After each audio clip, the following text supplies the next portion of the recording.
শীতের সন্ধেই যদি এরম মালপোয়া পাওয়া যায় তাহলে একেবারে জমে ক্ষীর। মালপোয়া বানানোর জন্য উপকরণগুলো বলে দেবো।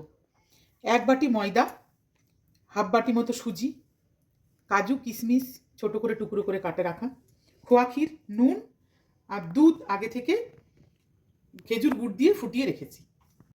মালপোয়া বানানোর জন্য উপকরণগুলো একে একে পিষিয়ে নেব।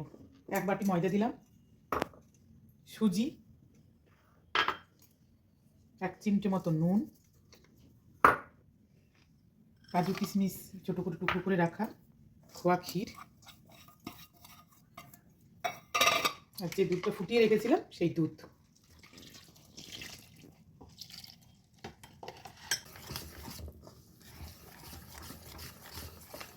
মিক্স করে নিচ্ছি ভালো করে।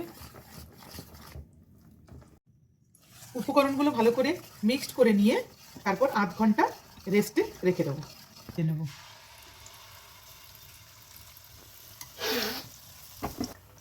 এবার মালপোয়াটা উল্টে নেব।